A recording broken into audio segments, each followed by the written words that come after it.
Assalamualaikum warahmatullahi wabarakatuh. Perkenalkan, nama saya Rian Ardi Prasetya. Saya NIM A11121010008. Di sini saya akan membuat video terkait tentang jawaban ujian akhir semester mata kuliah Hukum Kepegawaian. Kita masuk pertanyaan pertama, yaitu pilihlah satu profesi ASN yang sesuai dengan minat dan kompetensi saudara. Profesi ASN yang sesuai dengan minat dan kompetensi saya, yaitu saya ingin menjadi seorang jaksa. Baik, pertanyaan yang kedua yaitu profil jaksa. Tentang jaksa, Kejaksaan Republik Indonesia itu adalah lembaga negara yang melaksanakan kekuasaan di bidang penuntutan dan penegakan hukum.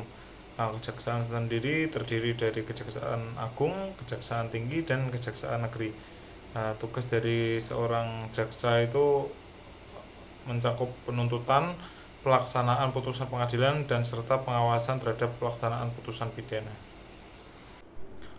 Alasan saya memilih profesi jaksa yaitu saya ingin berkontribusi dalam sosial, karena jaksa berperan penting dalam melindungi serta menegakkan keadilan bagi masyarakat. Hak dan kewajiban jaksa menurut Undang-Undang Nomor 16 Tahun 2004 tentang Kejaksaan Republik Indonesia dan Undang-Undang Nomor 11 Tahun 2021. Hak jaksa yaitu adalah hak untuk melakukan penuntutan, hak atas perlindungan, hak untuk mengadakan penyidikan, hak untuk mengeluarkan perintah.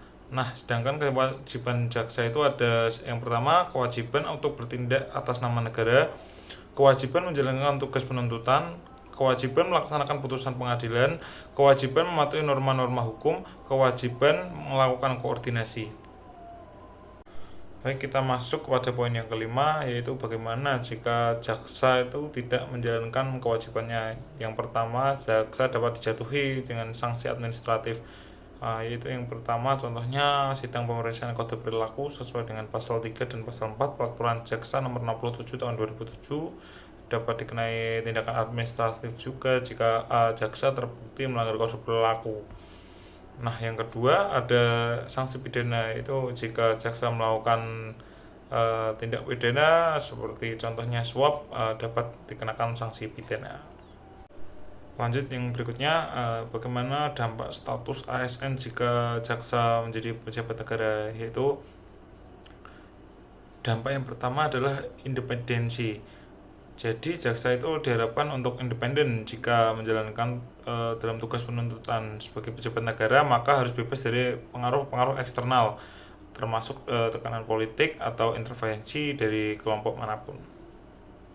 Baik, yang berikutnya adalah kelembagaan dan manajemen jaksa berdasarkan regulasi. Menurut Undang-Undang Nomor 16 Tahun 2004 tentang Kejaksaan serta Peraturan Presiden Nomor 38 Tahun 2010 dan Undang-Undang Nomor 11 Tahun 2021. Struktur kelembagaan dari jaksa itu ada 3, yaitu Kejaksaan Agung, Kejaksaan Tinggi, Kejaksaan Negeri, dan cabangnya. Kalau manajemen jaksa itu ada yang pertama pengangkatan dan pemberhentian, tugas dan wewenang, 3 sistem pengadilan internal, yang keempat ada pelaporan dan akuntabilitas, yang kelima adalah pendidikan dan pelatihan. Lanjut berikutnya yaitu fungsi organisasi jaksa. Berdasarkan Undang-Undang Nomor 16 Tahun 2004 tentang Kejaksaan Republik Indonesia, yang itu fungsi jaksa yang pertama adalah fungsi penuntutan, yang kedua fungsi penyidikan, yang ketiga fungsi perdata dan tata usaha negara, yang keempat ada fungsi peningkatan kesadaran hukum, yang kelima fungsi intelijen yudisial, yang keenam fungsi koordinasi dan kerjasama. Lalu kita masuk ke dalam pertanyaan berikutnya, bagaimana digitalisasi ASN menurut Undang-Undang Nomor 20 Tahun 2023 tentang ASN. Nah, dalam digitalisasi ASN di jaksa ini ada yang pertama Criminal Management System atau CMS. Nah, CMS ini merupakan sistem yang dikembangkan oleh Kejaksaan Agung untuk mengelola kasus-kasus pidana agar lebih jauh efisien. Sistem ini juga memungkinkan jaksa untuk mengakses informasi-informasi kasus secara real time. Nah, tujuan dibentuknya CMS ini adalah meningkatkan efektivitas penanganan kasus serta mempermudah koordinasi antar instansi penegak hukum.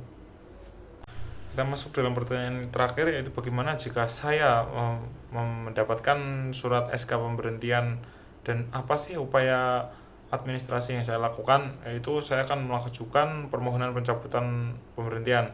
Nah, dasar hukumnya itu diatur dalam pasal 13 Peraturan Pemerintah Nomor 20 Tahun 2008. Langkah-langkah yang saya lakukan yaitu jika saya merasa dirugikan, saya dapat mengajukan permohonan pencabutan pemberhentian sementara atau tidak hormat kepada Jaksa Agung.